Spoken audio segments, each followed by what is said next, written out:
Hello everyone, this is Lord Artorius Collbrande, aka Lord Daios Legentachtis, here, and I have something to say here before we really get started this time. There's actually not a ton of things I usually get hyped up and excited for, but with Bayonetta 3, this was one game I was really looking forward to coming out back when it was first announced in a trailer back in September 2021. For many years, one question I had was when there would ever be another Bayonetta game coming out. To be fair, I never thought these games literally had the deepest and most compelling stories out there, but they were good games, and I actually claim Bayonetta 2 as one of my favorite games of all time. No game is objectively perfect, but there was a lot I loved for what Bayonetta 2 did right as a game.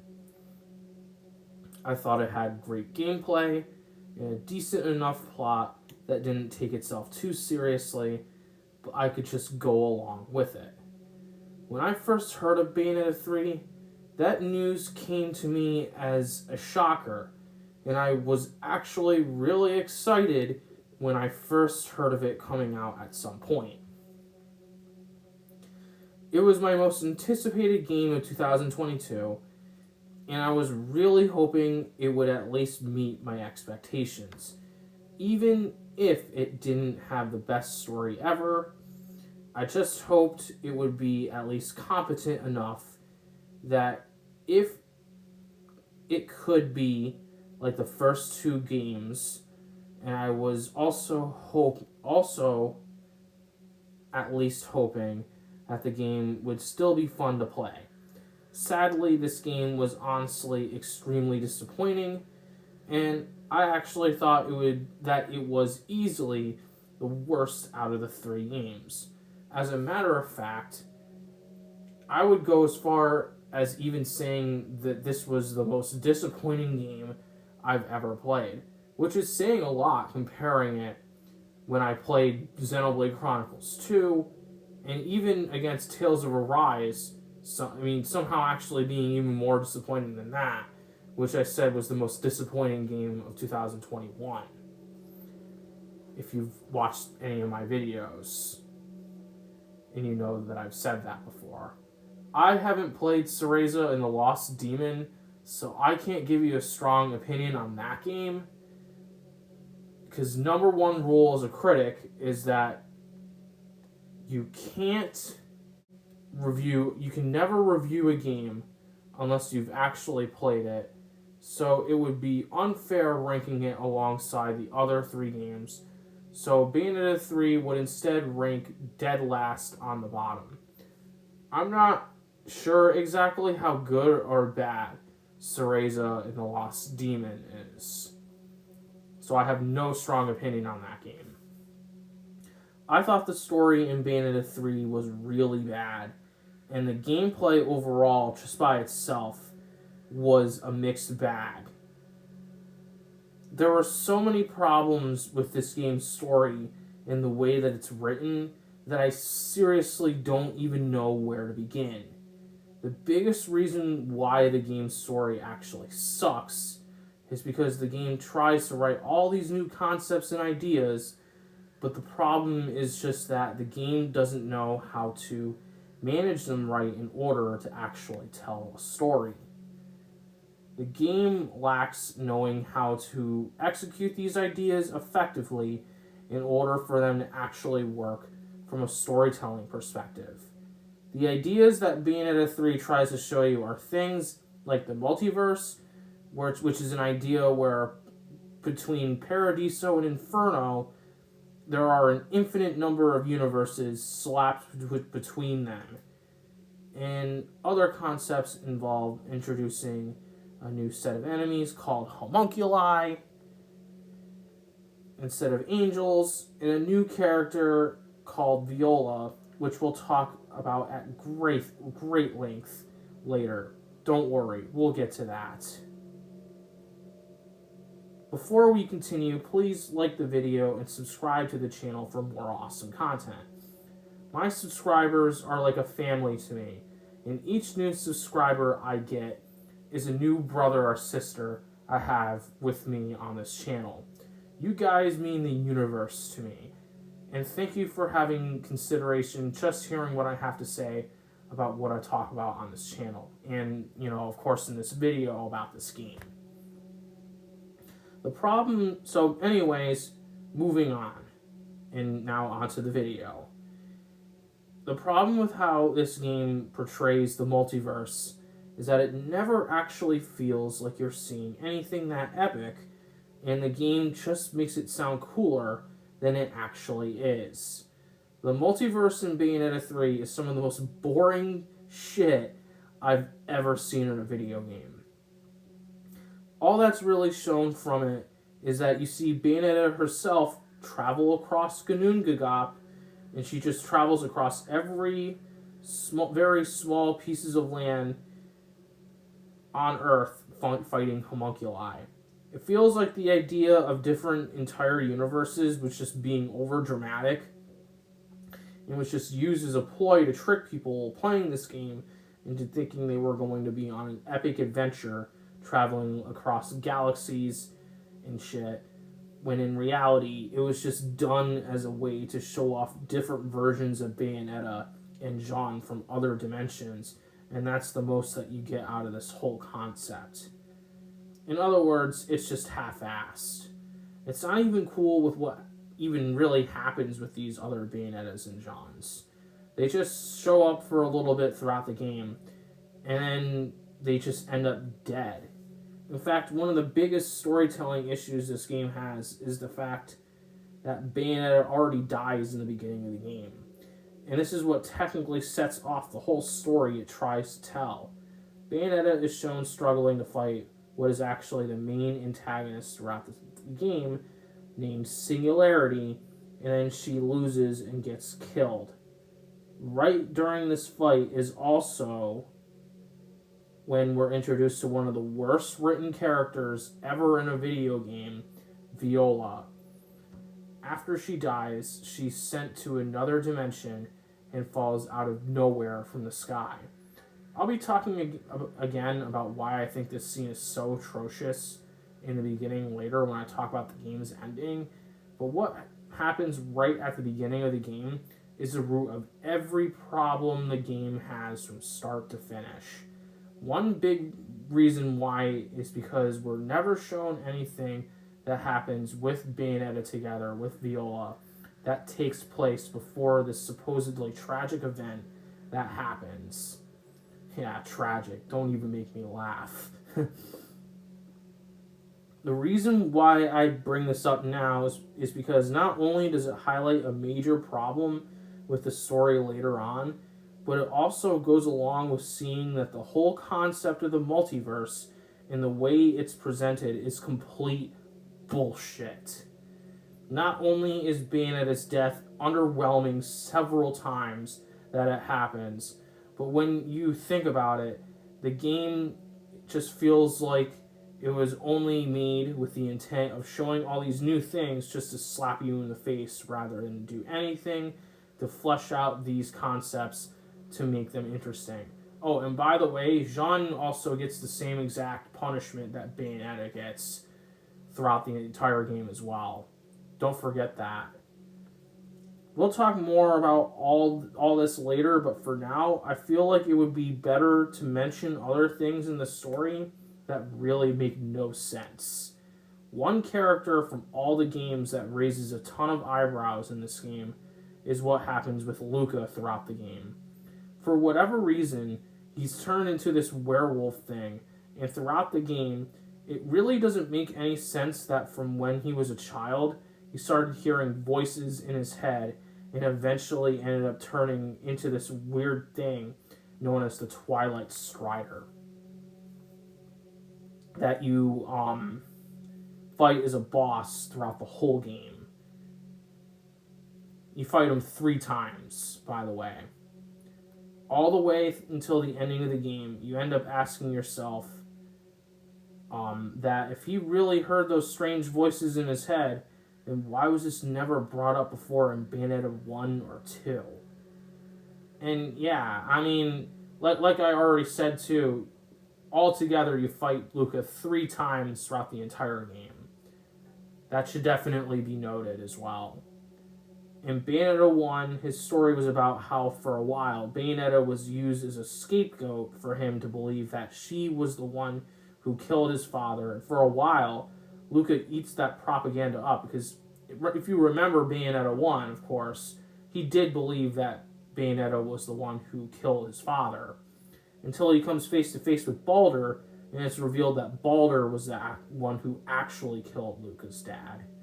Because that was a plot twist towards the end of Bayonetta 1.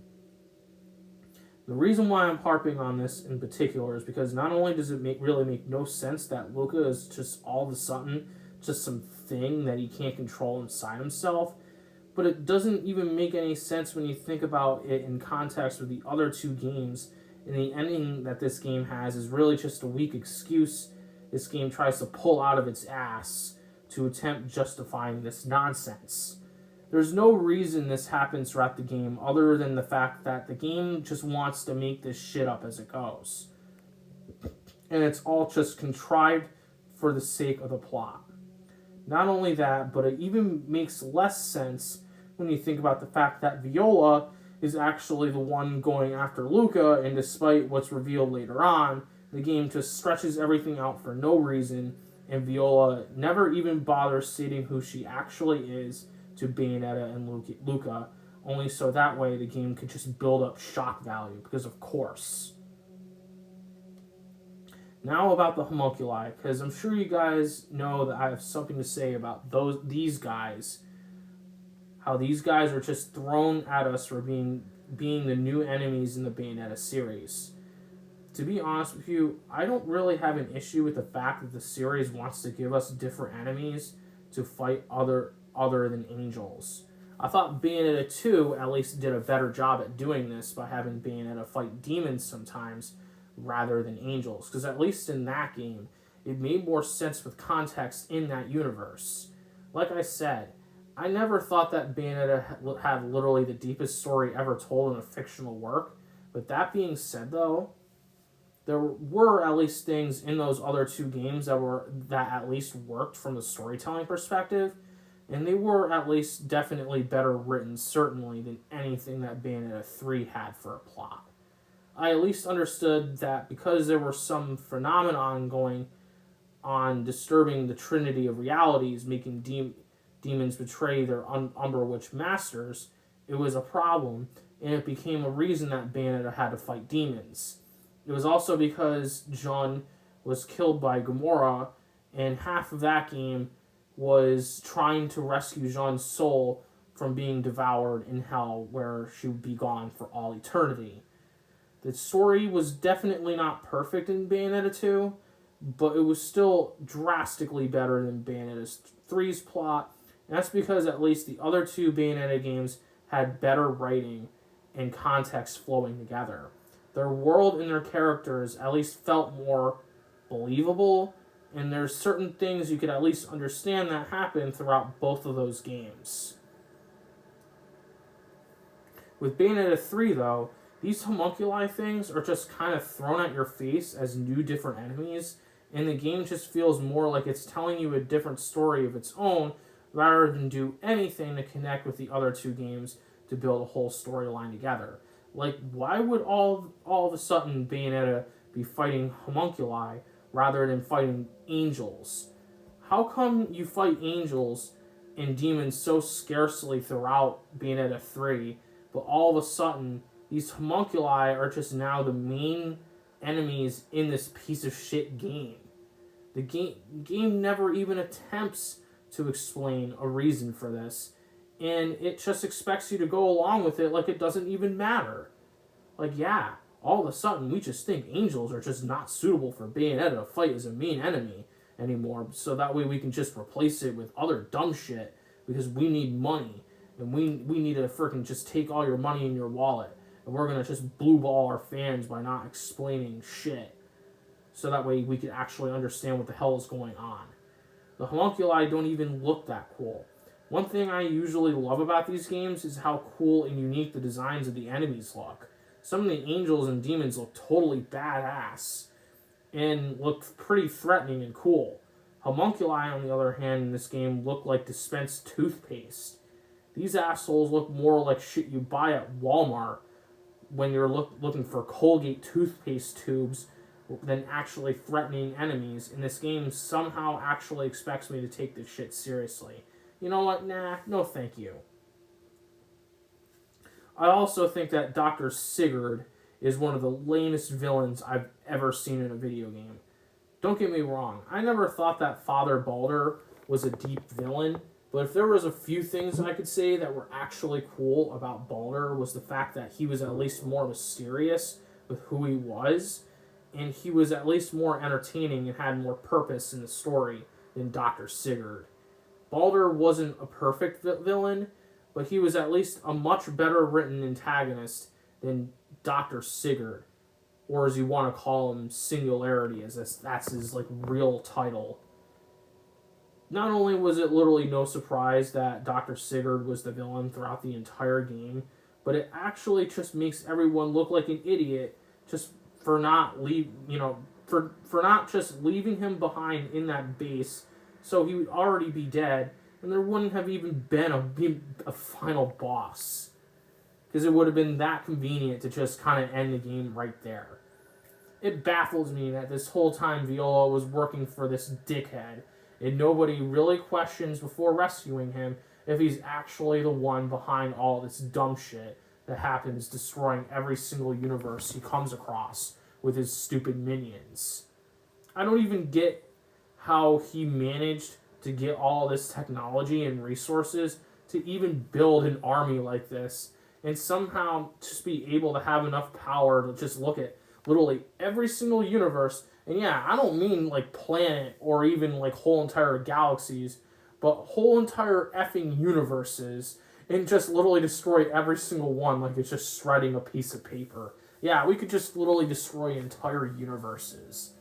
I don't even really know what to even say about that shit. That's so unbelievably insanely stupid. See how this shit is written like as if an 8-year-old wrote this crap? This shit is so laughably over the top. But the piece of shit game doesn't even bother to really present this in a way that really brings it to life. So that way it would actually be cool instead of just sounding cool on paper. So that way it can just jerk itself off. This is all just shit that sounds cool, but in reality, it's just boring and stupid. To be honest, if Jean didn't even bother rescuing this prick, so he can just do whatever dumb plan he wants to bring forward, she wouldn't have even gotten her dumbass killed right before the final boss, which I think is also ridiculous, because I feel like this whole game is just trying to pull an agenda to slap us in the face and kill off our beloved characters for no reason at all. At least with Balder, there wasn't even a mention of who he actually was until right near the end of the game. And at the very least, he wasn't a pussy and had an admittingly simple but goal that at least made sense, that Balder wanted to unify the Trinity of Realities to resurrect Jubileus and create a new universe. Yeah, I'll admit this goal was still pretty basic, but at least Balder felt like he had a bit more charm with his poetic voice acting and felt a little bit less obvious, with his identity and who he was, so that way it could build up tension to who the last Lumen Sage was and the fact that he was the last Lumen Sage. But with Dr. Sigurd, on the other hand, it's already kind of super obvious that he was the villain, just based on the fact that Viola was working for him, getting parts to get to the Alphaverse, which I guess is the real main universe, and not the one where the main Bayonetta is from. Apparently, she's not even from the actual main universe, which all into itself is a tangled mess of a convoluted bullshit plot line, because they don't even bother explaining what the Alphaverse really is, and the way how she was talking to Bayonetta felt oddly malicious in tone. Like, I don't even really know, like, where they even come up with this bullshit in their mind, but someone actually deserves a medal for literally how much insane bullshit that they actually came up with for the stupid plot in this game.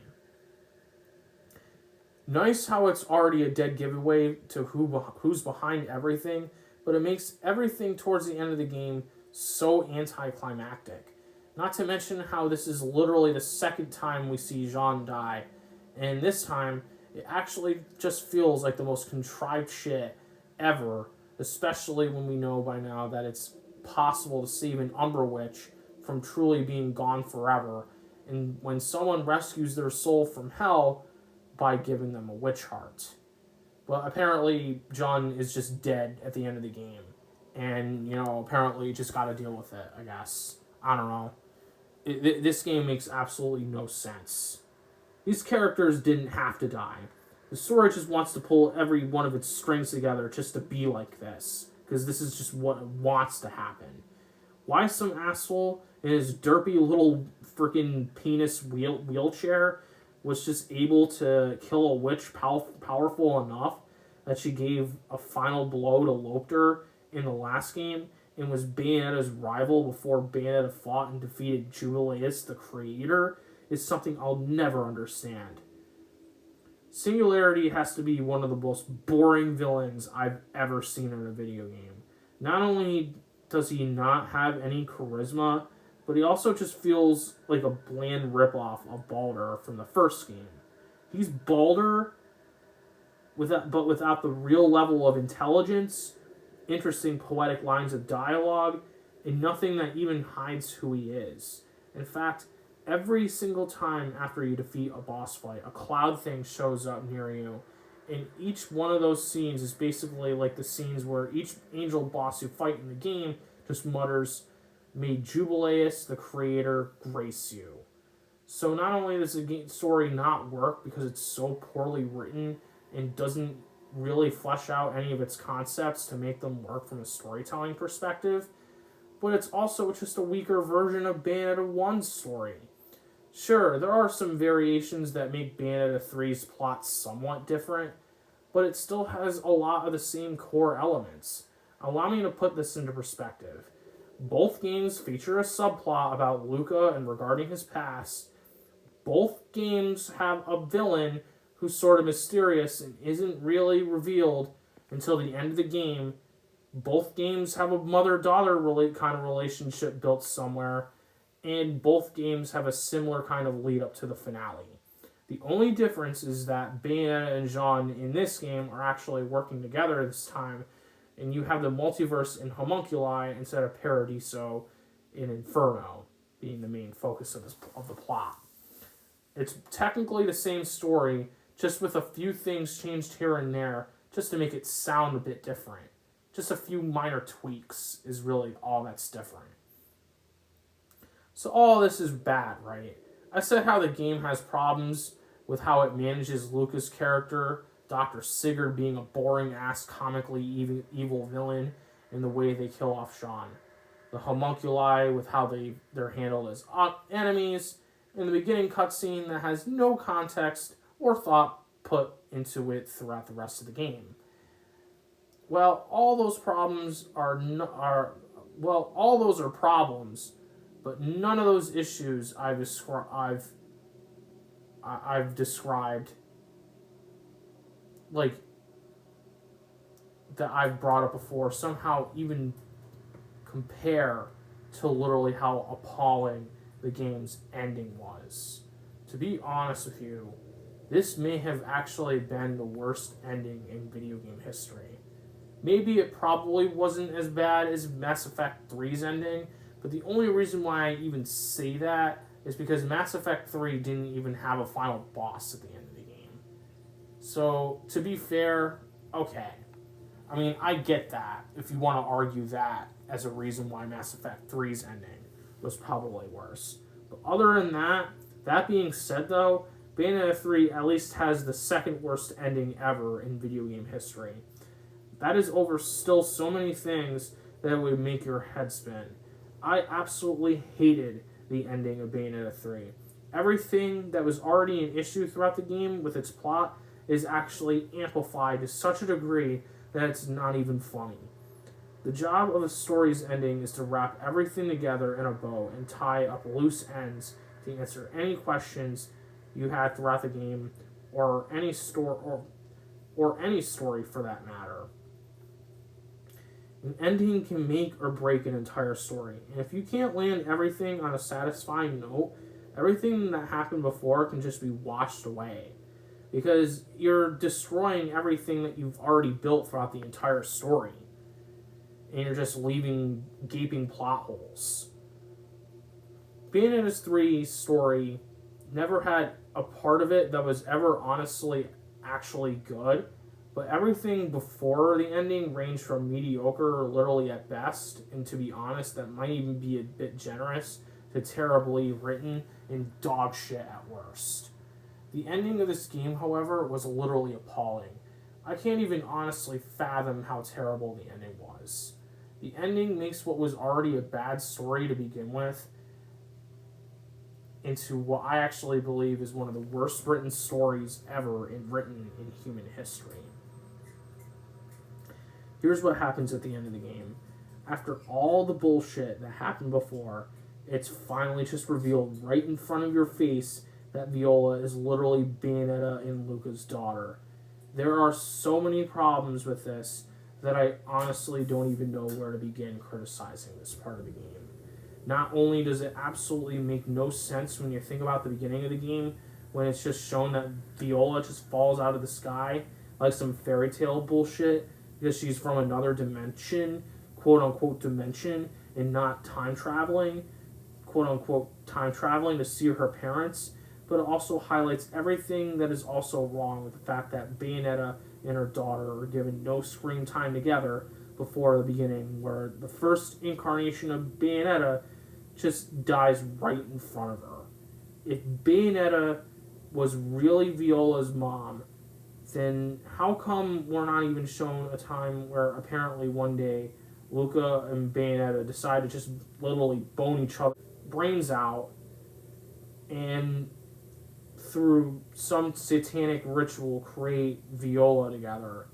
It makes no sense when you consider the fact that Viola is already an adult in this game, and there was never a single moment of time where Luca and Bayonetta showed some genuine affection for one another. Never did this ever feel earned, and it all feels like it was just done, so whoever made this crap just wanted to cash off the brand Bayonetta. The fact that this game tries to sell you that Viola is Bayonetta's daughter is not only some of the most glorious bullshit I've ever seen in my life, because it feels so half-assed as a reveal, but it was also a huge slap in the face. What's even worse is that right after this horseshit is given an info dump on your ass, the Bayonetta in the main, but not actually the main, quote-unquote main universe, dies. And the game tries to pass this off as a way to punch you, telling you that Viola is now going to be the face of this franchise moving forward. The fact that Viola was just some bitch who came from some other reality, did nothing but stupid comic shit for comic relief, and had absolutely zero genuine moments with her mother, all before it was revealed in the grossest info dump that you could imagine that she's actually Bayonetta's daughter, is what's wrong with this entire story. Everything from point A to point B was just set up to move one character out of the way just for another to take over everything, and that is complete bullshit. There is nothing inherently wrong with having a story about a child living up to their family's legacy, but only if it's actually written well. The problem I see with Viola is that they give no reason to actually care that she's Bayonetta's daughter. The story honestly would have made more sense if they explained that instead of that Viola time traveled, and they should have just scrapped the entire idea of the multiverse literally to begin with. This raises big questions like asking when Bayonetta and Luca ever even had a kid, what was Viola's childhood and how did she grow up, what was her relationship with her parents, if she even had one, why wasn't what she did time traveling instead of dimension traveling, how come she's already an adult in this game and not a freaking kid, because they don't even bother explaining when Bayonetta and Luca even really had a kid, and when did Bayonetta and Luca ever even actually fall in love, really, to begin with. None of those questions are even ever given to us, explained, or even told to us. What's even worse is that the game tries to act like this is a secret that Viola is Bayonetta's daughter, when in reality it's really not a secret at all. It was pretty obvious that Viola was Bayonetta's daughter just based off of the fact that Cheshire is literally Viola's demon friend. There are so many plot holes and confusing questions I could ask that I could list things all day long with everything that is wrong with Viola as a character and how it makes no sense that she's Bayonetta's daughter. But I think you get the point. By the way, you may be somehow wondering how the story in this game could possibly be any worse than this, but you'd be surprised. If you thought how Viola was revealed to being Bayonetta's daughter was bad, you haven't even seen shit yet. During the final battle, out of nowhere, Bayonetta from the quote-unquote not even really main universe is not only aided by a million other Bayonettas that fight Singularity, aka Dr. Dixicle, as I'm going to actually call him, but then show up two random Bayonettas that each have the character designs from both Bayonetta 1 and Bayonetta 2 helping her. Don't get me wrong, it was already shown as a bit of a problem during the first cutscenes in the game, but this is just on a whole new different level. I mean, you mean to honestly tell me that all three Bayonetta games don't take place in the same universe and aren't even connected chronologically together? Basically, there was never even a story that happened before Bayonetta 3, and everything else was just meaningless nonsense?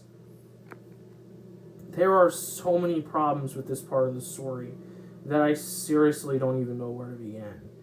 One thing to kind of go with what I was saying before, that's one of the problems with this, is the fact as that this serves as an excuse to rewrite Luca's past and what happened when he was a child. What I mean by that is that since this is now just some different universe than all the other previous Bayonetta games, that this just creates an excuse now to write dumb shit for this character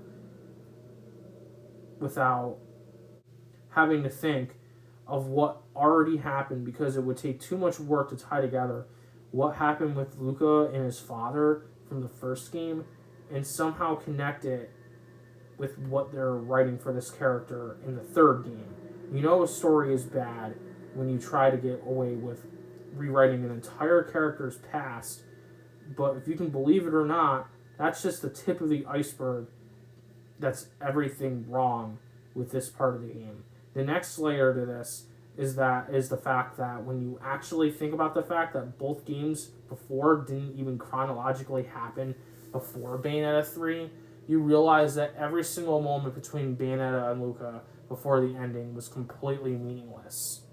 Not only was every scene before this moment never a moment to begin with, that Bayonetta and Luca actually had romantic chemistry together, but none of that would have even mattered anyways, because no matter how well written their relationship even would have been before, even though it's not actually well written, none of it would have actually mattered. None of it matters, if everything that happened before didn't even actually happen?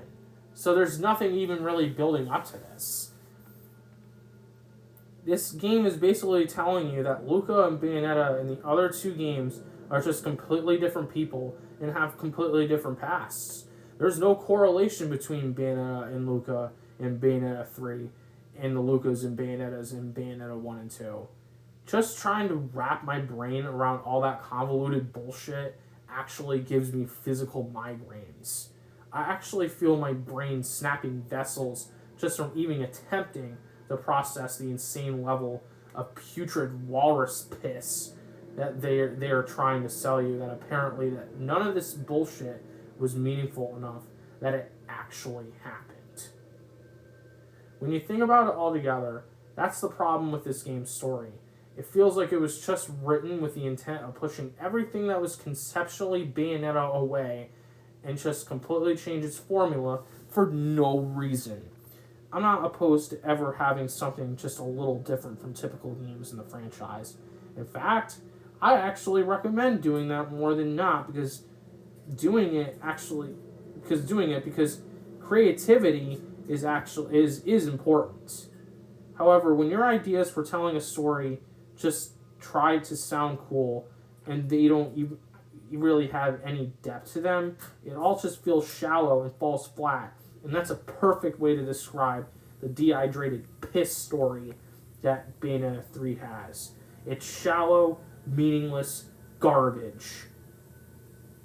I honestly could not believe how amazingly baffled I was by how effing terrible this game's story was. It was literally appalling. It's almost like the con artists who made this shit up, these ideas, but didn't actually put any work into them to actually tell a story. You could just make shit sound cool, but then people just eat everything up anyways without really thinking about how well executed those ideas are, so it actually has depth and meaning. It isn't just surface level horseshit.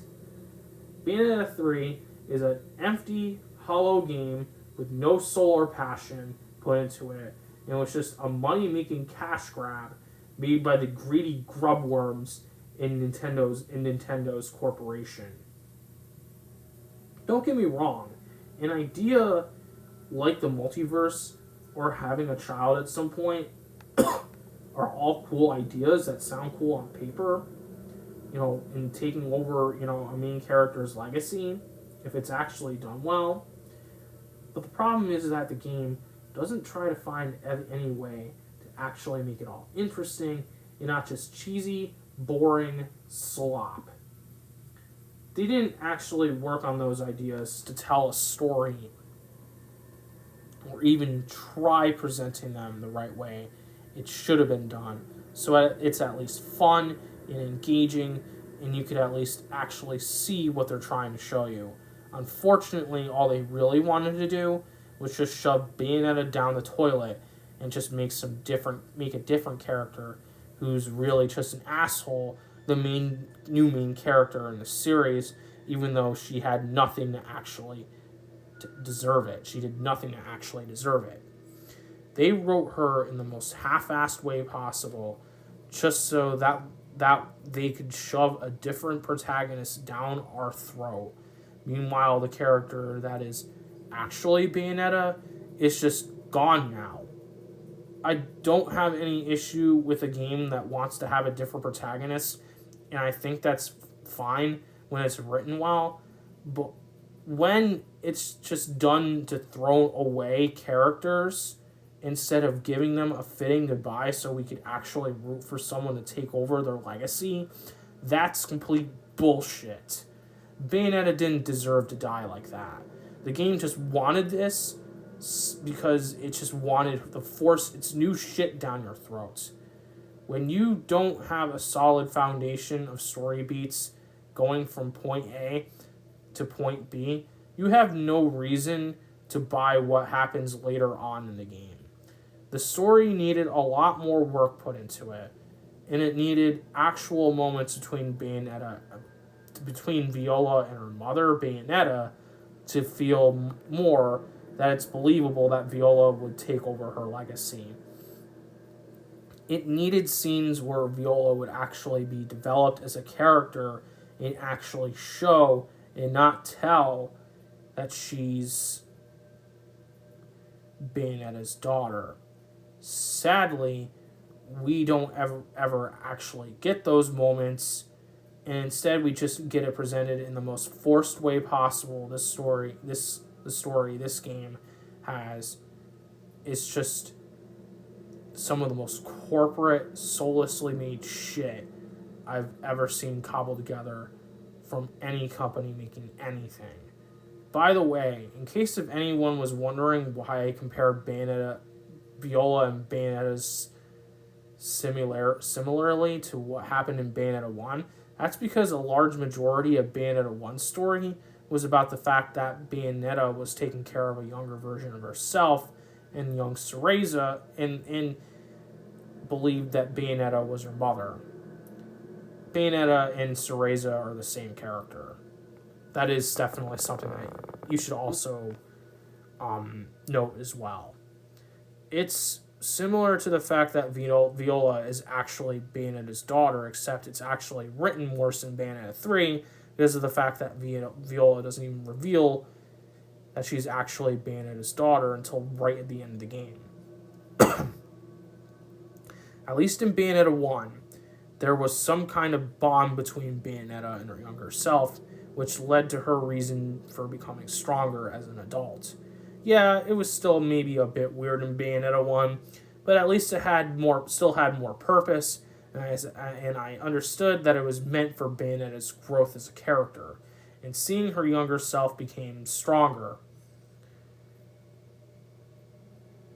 I at least got that this was a plot set up by Baldur to show how he saw her as a person, and that he was planning to use her for his twisted goals. Don't get me wrong. Bayonetta 1's story definitely isn't perfect and has a bit of its own problems, but it's still definitely better written than the crap in Bayonetta 3. I just wanted to point this out to clear anyone's thoughts about this, and why I stated Bayonetta 3 is a ripoff of Bayonetta 1's story. That's all. Hell, people complain about the story in Devil May Cry 4, and don't get me wrong, the story in that game is definitely not perfect either, but it's also at least definitely better written than the crap in Bayonetta 3. If there's one thing that's done right in Devil May Cry 4, is the fact that Nero doesn't replace Dante. Sure, the game was more focused on Nero than Dante throughout the whole game, but I actually thought that was okay. At least it wasn't like Dante just died like a pussy and Nero just takes over everything that Dante had as a legacy.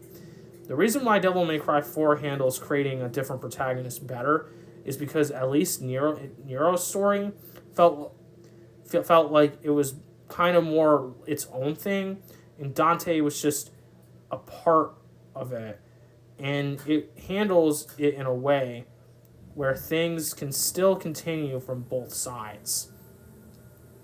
I'm not saying that the same thing needed to happen for Bayonetta 3, but at least you got the picture. The problem is just that Bayonetta 3 thought it was just okay to throw away its main character for no reason, and Devil May Cry 4, at the very least, didn't do that shit. Devil May Cry 4, to be fair, does have its own problems, with its story and its gameplay, even though I actually like Devil May Cry 4 a lot more than Bayonetta 3, and I think it's actually a much better game overall. But that's a topic for a whole different day. I'll probably review Devil May Cry 4 one day. It's no wonder why Helena Taylor wanted people to boycott this game. I actually wish she was more honest instead of just complaining about her paycheck.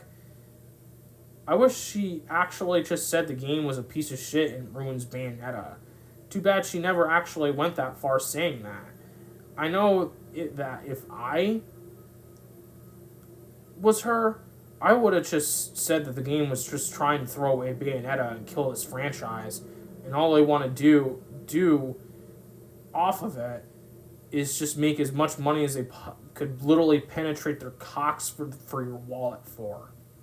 These hacks just want to change everything this series stands for and just make it whatever they want it to be after with no soul put into it. Literally F this game. Believe it or not, what's actually sad about all this is that despite how many brutal things I had to say about this game, there are actually some positives. And I did say that the game at least wasn't terrible overall, as a whole entire game. Although the story definitely wants me to say that as much as possible, though, that it was actually just a terrible game. For that, let's talk about the gameplay on the other hand. Bayonetta 3's gameplay has three kinds of levels. The one where you play as Jean, the ones where you play as Bayonetta, of course, and the ones that you play as Viola. The most fun levels by far are the ones where you play as Bayonetta.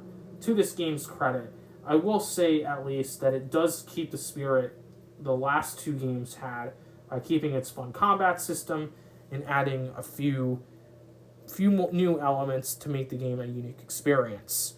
I actually did enjoy the idea that you can now use demons more often to help you during combat. You can summon them and shit to fight like homunculi or whatever. And even if there's a weapon or demon that you don't even like using, playing as Bayonetta, since Bayonetta has a wide variety of things she could use, you could always just switch out a weapon for a different one. My personal favorite weapon was Dead End Express, and that's because it was always super satisfying to just saw down enemies, and it was really overpowered. I actually thought it was kind of cool seeing Bayonetta partially transform into the train demon, also as part of her moveset. Don't get me wrong, it doesn't really make any sense that she's able to do it now all of a sudden, but at least the gameplay was admittedly pretty fun. I'm not going to go over every single weapon in the game because I feel like this video is already long enough as it already is, but I will say that these are some nice additions to the game that at least would motivate someone to push through and just slog through this game, and try to put up with its story. I'm sure there's honestly more I could say about all this, but to be honest with you, I didn't really bother trying out some of the a few of the weapons. I didn't try out literally all the weapons in the game because the story pissed me off so much that no matter how good some of this game was, it would always give me a really bad taste in my mouth. I wouldn't really feel motivated to really play the game. Although I will say that my favorite demon was probably the Umbran Clock Tower, just because of how much artillery it has. I also liked using Phantasmarai, because, the spider thing, because I liked his ability to climb walls and use firearmed attacks. I'd have to think about this part of the game a little bit more to go over each and every single one and rank them against each other. But at least you kind of get a general idea of Bayonetta's combat in the game. Another thing I actually really liked in this game were a few of the boss fights. Or at least some of them. Bayonetta has always had some really awesome epic boss fights, and this game at the very least didn't disappoint me on that front. There were a few boss fights that I wasn't a big fan of in this game, like the final boss, for example, which I thought was pretty annoying actually, and there were a couple of fights with Luca that I wasn't really a fan of because he would play as Viola. But other than that, and don't get me wrong, there were a few boss fights that I wasn't a huge fan of, but on the other end, there were a few boss fights in this game that were actually also pretty cool as well. I was actually kind of impressed with the scale and how epic some of these bosses were. My favorite boss in the whole game, actually, was against Stratocumulus, because I just thought it was an awesome fight. This was one of the few times this game wasn't a joke, and that was because it was actually fun during this part of this game. Being able to ride on top of the Phantom, which is Phantasmari, transformed into his super demon form, was actually some of the most fun I've had in this entire game. Not only are his combos satisfying to pull off, but I also thought it was awesome how he had range attacks that were also useful to help attack it from a distance. It was even cooler that you were able to switch demons during this fight, during this boss, and use Malphus to attack it in the sky for a bit of strategy to fight the damn thing. I also love how they inspired Stratocumulus's appearance off of Anubis from Egyptian mythology. This boss fight was easily one of the best parts of the entire game, and it's one boss that I absolutely loved. It was epic, fun, and the fact that it took place in the middle of the desert made it even better in my opinion. It's too bad that the entire game wasn't actually as great as this part of the game was. And don't get me wrong, I think it kind of doesn't really make any sense either that Bayonetta is just able to rip her heart out and just transform these demons into these like super demons all of a sudden now, because that's not even really explained. But you know what? At least this part of the game was fun. You know, I could always at least give a game a credit for that. One other boss fight I was a fan of was the Kaiju boss fight against Artorius. I just thought the reason why was because I just really liked the epic scale that this boss had. Sure, it doesn't really make a lot of sense how Bayonetta is just able now to all of a sudden rip her heart out and give superpowers to her pet demons, but to be fair, these fights actually are kind of cool though. I like how this fight is kind of like as if Godzilla was fighting a Bayonetta boss. And I thought the idea that we're even able to control demons to begin with this much is pretty awesome. This was something that we weren't even able to really do in the previous two games. So at the very least, you could see how this game actually had some really interesting ideas that aren't actually bad on paper. You know, I do like the fact that you're able to control the demons. I mean, like, I think it's not really a bad idea, at least. So those are some honestly positive things that I had to say about this game.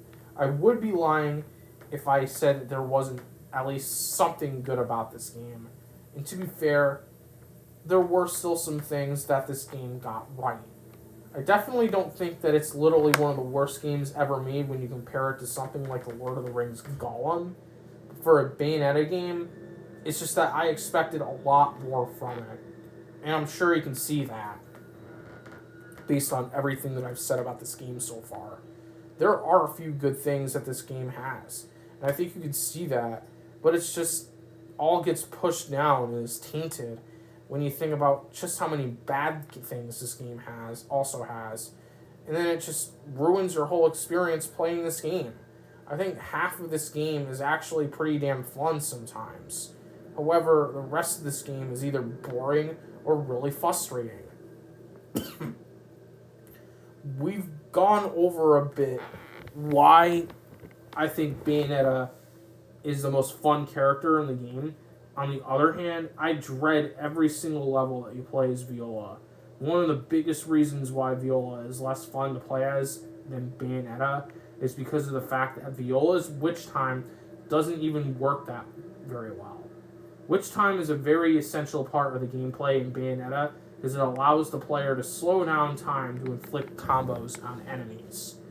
The reason why Viola's Witch Time sucks is because the game expects you to block enemies' attacks instead of dodging them to activate Witch Time. But the problem is that Bayonetta 3 doesn't have a block button, so every time you try to use Viola's Witch Time, it fails over and over again.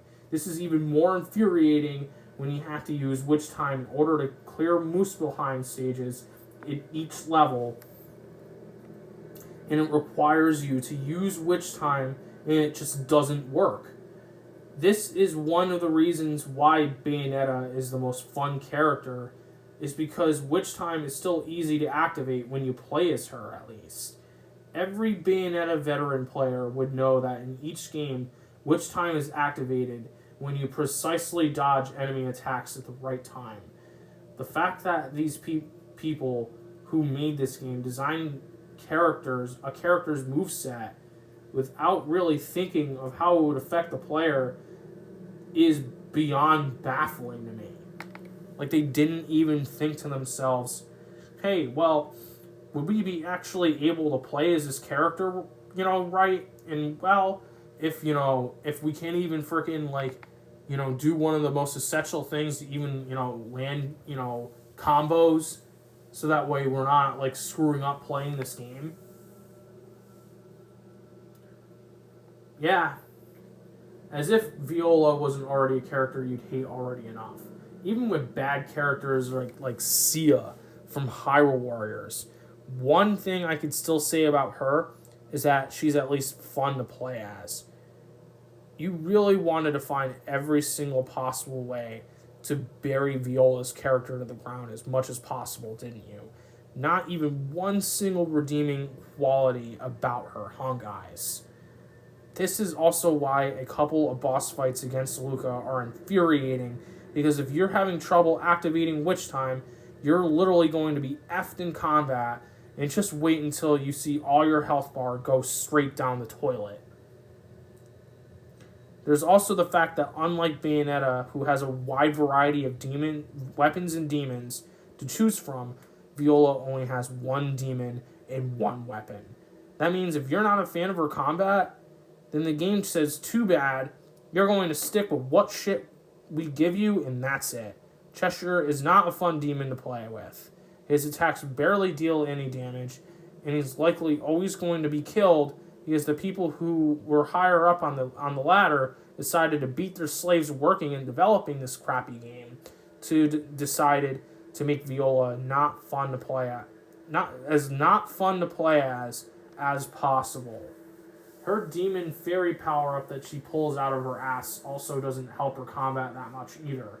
Sure, it gives her a bit more range with her attacks and makes her a bit stronger, but it only lasts for so long, and you're screwed without it. Because Luca is also so fast too during those couple of boss fights, it makes it that much harder to avoid his attacks also. Every time I play as Viola, I end up missing being able to play as Bayonetta. Viola is not fun to play as, and I think she's a very irritating character to say the least. As if that wasn't already evident enough. She doesn't have a fun moveset, and her weapon along with her demon sucks, and you only get one of each with her, so at that point, you're just screwed playing as her.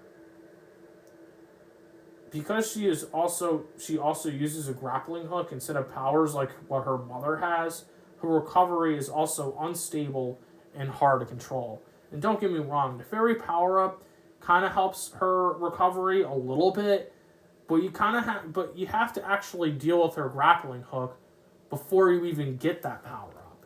So it's still infuriating, regardless of how you want to look at that. Believe it or not, those aren't even the only bad levels in the game either. The Jean levels are arguably just as bad as the Viola stages. The biggest reason why the Jean stages suck is because instead of doing levels where you're actually doing cool combos and shit, like in typical Bayonetta games, in typical Bayonetta fashion, these are instead stealth missions where Jean is required to infiltrate bases and all to rescue Dr. Sigurd from his own army. One thing I need to make note of is the fact that I'm not a big fan of stealth missions in games. It doesn't matter to me how well designed those missions are. I always just think that stealth missions aren't my cup of tea, because instead of having fun being overpowered or actually doing anything fun, actually doing fun shit, it's annoying having to sit there and just quietly either take out enemies silently or just move around without doing anything to get you caught because you're useless. In these levels, Jeanne has a health bar where she dies, and if she's only hit, ranging from 3 to 6 times depending on how many hearts she has, and her combos are limited because of the limited amount of space she's in. Because they just decided it was a great idea to design these levels the way that they did. Compare this to how her gameplay was in Bayonetta 2, and be easily mind blown by how much more boring her style of gameplay is in Bayonetta 3. These levels aren't main missions and are instead referred to as side chapters. The biggest reason why I'm not a fan of these stages is because this is where the game goes for a more 2D approach, and it just doesn't work. It makes Jeanne seem weaker than she actually is, and personally, I think this game could have done her a bit more justice. To be fair, you are still able to gain power-ups and use her guns, but it's not enough to excuse the fact that she moves like a trapped tank, only going left and right, and hits like a pillow towards enemies. She could barely use combos. There's just not much to these levels. They're boring, and they feel lazy with their design. It feels like they were just designed this way in 2D because they just wanted to save money and were just lazy. Overall, I'm not a fan of these stages. Altogether, it just shows you that the only levels in the game that don't suck are the ones that you play as Bayonetta. Considering how she's the easiest character to handle controlling and more fun to play because she's more powerful than the other characters, it really goes to show you that despite the fact that this game has been hidden for so long being made, the game still manages to feel like it was rushed out the door in only 6 months. Only half of the game is actually fun, and the other half is either boring or frustrating. They really did Jeanne dirty by just giving her these stupid levels where she's a stealth agent instead of being an overpowered badass like Bayonetta. Not only that, but all the Viola stages suck because she's not only harder to use and play as, but her combos don't even always actually work because the game has things that are bad by design. The gameplay is a mixed bag overall, ranging from terrible to sometimes actually really fun. The game is more fun when it sticks to its roots with its combat system and introducing certain new ideas here and there with Bayonetta specifically, and less fun when the game tries anything else out with the other characters. A character isn't fun to play as when you are being punished with the fact that they're harder to use, and some features that they try showing off don't always actually work right.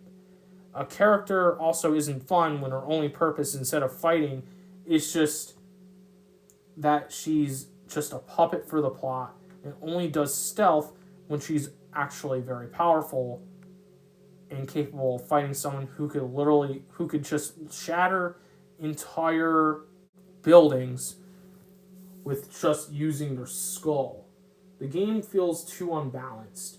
And I think that's the best way to describe the gameplay in this game. It focuses too many things on to only certain characters without giving anything else enough to other characters to make them feel satisfying and fun to play as. It's like, let's just give Bayonetta all the cool fun shit, and let's just make everybody else a pain in the ass just to deal with, because they didn't want to put any effort into making Jeanne and Viola feel adequate enough with their combat. Much like the story, the gameplay also feels a bit lost, trying to use his ideas to their fullest potential. Instead of actually doing that, it just feels like the people making this game only put in a bit of work into it and decided to stop somewhere along the way because they didn't want to figure out how you could also give Viola and Jeanne the same number of weapons and things they could use to balance everything out. When your characters are so unbalanced that they can't even be handled well enough or fight anywhere near as competently as each other, that's a problem. So the story is obviously really bad, and the gameplay has its good moments here and there, but sometimes it also sucks.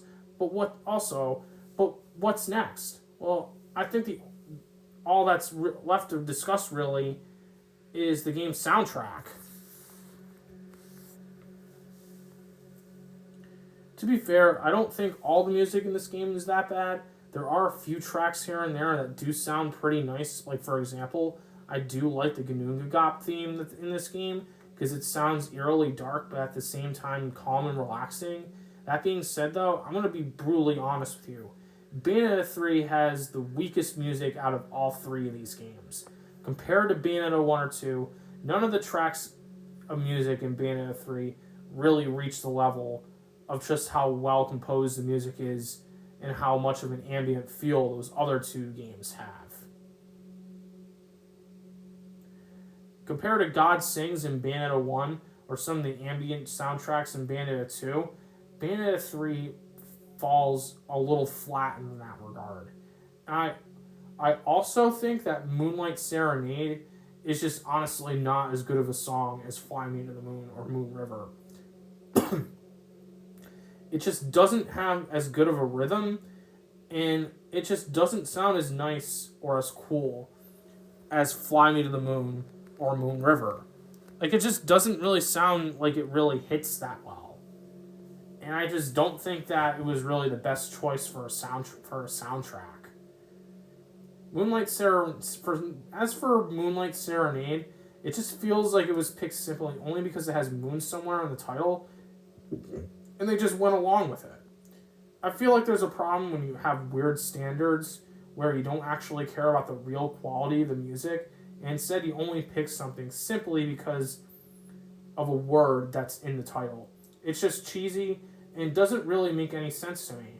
The boss themes in Bayonetta 3 sometimes are still good, and out of all of them, I actually think that the music where you fight Luca, or as he's referred to as the Twilight Strider, is actually the best music in the game, and one of the only tracks that's actually possibly on par with the music from the other games. That being said, though, I still don't honestly think that any of it really compares to something as legendary as You Can Call Me Father, though I'd argue that's one of the best boss themes in any game ever.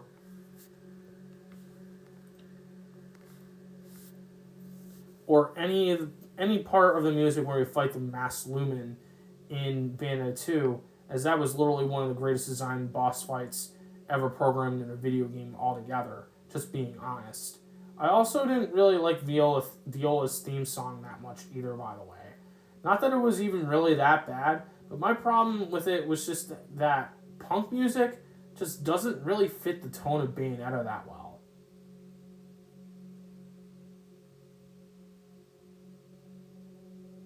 It just feels out of place hearing this music that sounds more like it's from a high school pop musical rather than anything that sounds normal in this franchise, like all the symphony music, for example.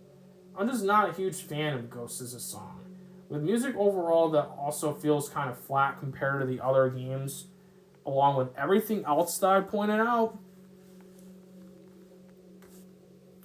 it becomes literally no question at this point that this is the worst Bayonetta game by far, and easily one of the biggest letdowns for a game that I've ever played. Altogether, this game has a horrendous story, mixed bag of gameplay, and only has a few music tracks and boss fights that even compare to how legendary everything was in the first two games. The game feels half-baked with many of the ideas that it just throws at you and does nothing to actually tell you a story that makes sense with them. It only succeeds on some levels with its gameplay based on how everything was just implemented together. The game has many design problems with both its gameplay and its story together, and the game just tries to conceptually change everything this franchise once stood for without understanding what made those things work in the first place. It's shit like this that reminds me of how terrible movies like Star Wars Episode 8 The Last Jedi and Evangelion 3.33 You Cannot Redo are, because those movies that all have the same issues that they just don't understand what made their predecessors work conceptually from a storytelling perspective, and all they do is just rip things off while writing story beats that betray everything that actually had meaning with what those stories meant to begin with. What they did with Luke Skywalker in The Last Jedi and what they did with Misato Katsuragi in Evangelion 3.0 is no different than the problem that Bayonetta 3 had when they just decided to kill off Bayonetta and have some bitch take over the franchise, because Bayonetta 3 conceptually doesn't give a single shit about understanding what actually happened before this game. It only wants to pretend like nothing even ever happened before this game. Bayonetta 3 feels like more like it's an agenda and not actually a video game. It's a game that exists to do everything it can to wrap its disgusting tentacles around your neck for enjoying and loving these games, and wants to sabotage everything these games were holding together for a story being told and ruin the legacy of this great franchise. As much as I do have the urge to give this game a very low score and rate it as easily one of the worst games I've ever played for everything the game's story did to wipe everything clean and start everything new with no soul or passion put into it, there are actually some good things about this game, and that's what hurts even more. I wish I could say how truly awful this game was, because its story is just so appalling. Hell, I didn't even mention anything about Lucan, some character named Lucan, who is also kind of a whole mess of a storyline all into itself. Yeah, there were actually some things, from the story that I didn't even bring up, but to be honest with you, I think you kind of get the point of everything wrong with the story in this game. I feel like bringing anything else up would just kind of be overkill at this point. And I think you can kind of get the point. You can kind of get the point with everything that I've just brought up, that actually kind of really mattered, that was really wrong to begin with. There are other things I could rant about in this story, but, to be honest with you, I feel like those would all be minor complaints compared to everything that I said, about this game during this whole review. If you want to list, other things wrong in the comments, feel free to do that I probably actually missed out on. Some of the gameplay in this game is actually pretty solid. I even think some of what this game had on paper weren't even bad concepts. I think had they had more talent for writing a story, this could have honestly been one of the most epic video games ever made. And this game does feel like it had, at least potential to be a great game, but unfortunately wasn't. Unfortunately, what you end up getting is a game with only half-baked ideas cobbled together and not executed well. The game was just designed to throw things away and not actually do anything with its ideas. The game just wanted Viola as the new face of this entire franchise without actually putting any effort into why you should care about her, and that's what pisses me off so much from this game. It's the fact that Bayonetta 3 has no regard for the world in Bayonetta, or any of its characters, and everything is just a former shell of its own self at best, and at worst, it's just replaced by nonsense. Instead of having a soul, the game just did everything it could to push Jean and Bayonetta out of the way for some lame new character to take the throne as the main character. That's why the final rating for Bayonetta 3 is a 3 out of 10. I think Bayonetta 3 is honestly a bad game. The only reason why the rating isn't actually lower than this is because, to be fair, the game does actually have some moments where the game is fun, and a video game has more elements to critique than just its story. If this was an anime, movie, or show or whatever, on the other hand, it would definitely either be a 1 or a 0 out of 10. But because the gameplay actually has some competence, it does raise the game's critical score, by a few points. You do have to give it credit if it at least has good gameplay. Because otherwise I wouldn't be professional as a critic. You do always have to look at both the positives and negatives when you're reviewing something, even if you don't want to. because that's just being professional as a game critic. As a game critic, it's my job to be professional with how I'm telling you how I feel about something. Always giving you a fair look at both the positives and negatives of something. In my opinion, Bayonetta 3 is a subpar, bad game that tries to wash this franchise away. It's not literally appalling entirely as a whole game, but some of this game is definitely some of the worst shit I've ever seen.